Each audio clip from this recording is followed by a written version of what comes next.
shoulder bridge, pulses with the ball, and bow and arrow. If you have a Pilates ball, they're very useful. If you haven't got one, don't worry. Not essential, but they're very useful.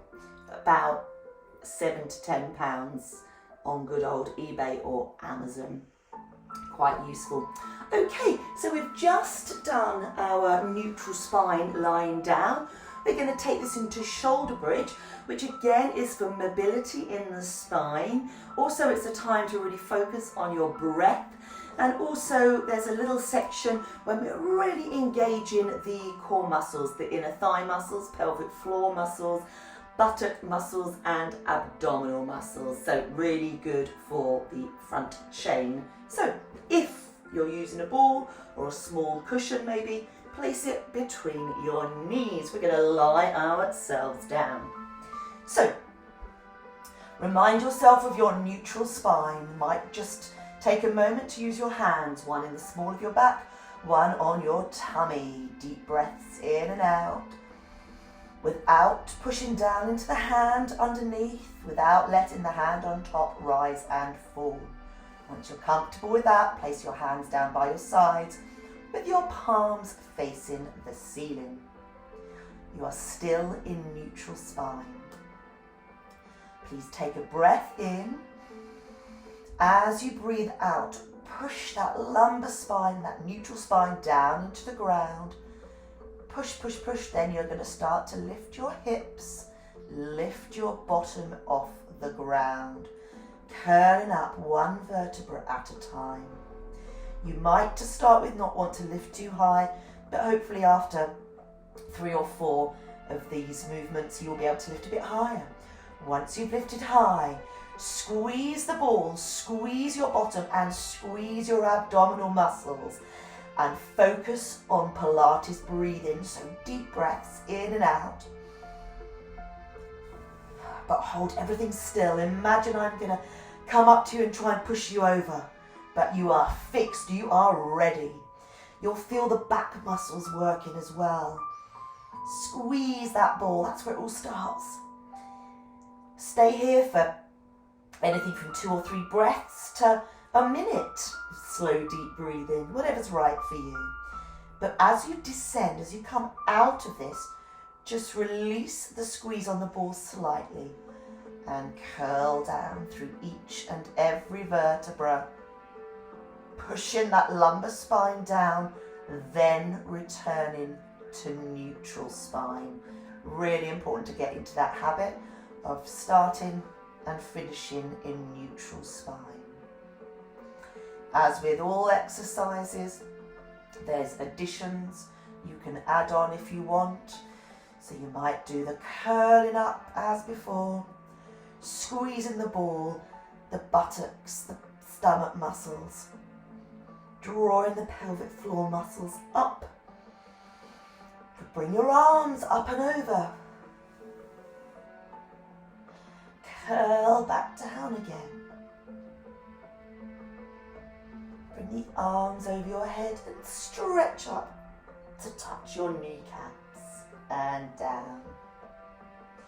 With shoulder bridge, as a basic rule of thumb, as you move, you breathe out. As you prepare to move, you take a deep breath in. Let's come on now to our pulsing. So one that you're really going to feel your abdominal muscles working. Again, really useful if you have a bender ball. I mean, you could even go to a children's sort of craft and toy shop and use a small kick around ball. Just that I know these ones that I use in class are professionally covered, so you know they won't pop.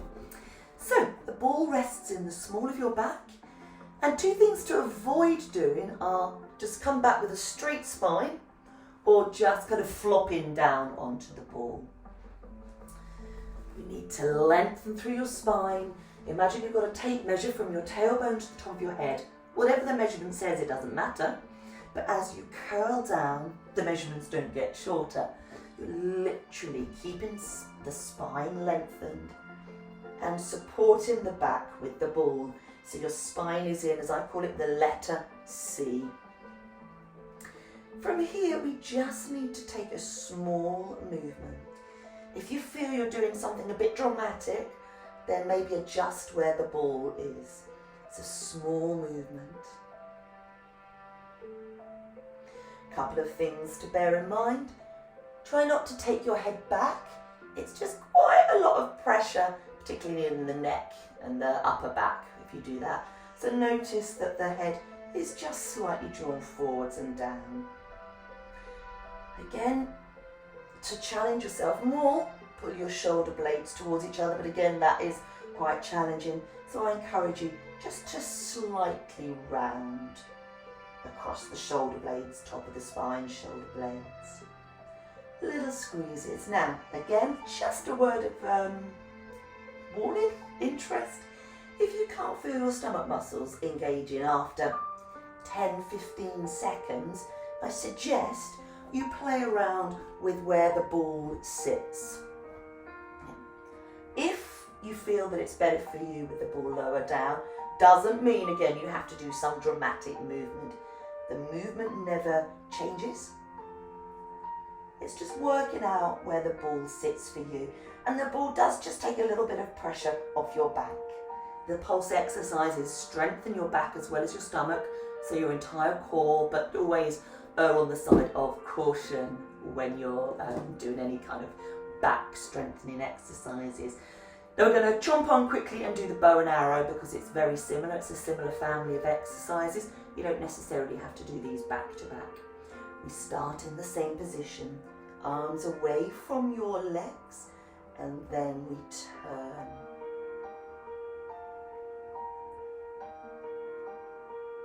Other side. I'm going to just change my angle for you. So my head turns to look at that bent elbow. And ideally, we stay low. So again, I'm going to just turn again so you can see what I mean. So ideally, we're staying low on that ball. We're not lifting up in between the exercise. If you need to have a rest, that's fine. But try if you can to avoid lifting up. Stay low and work those tummy muscles. Keep that going for a moment as we go on to section 4.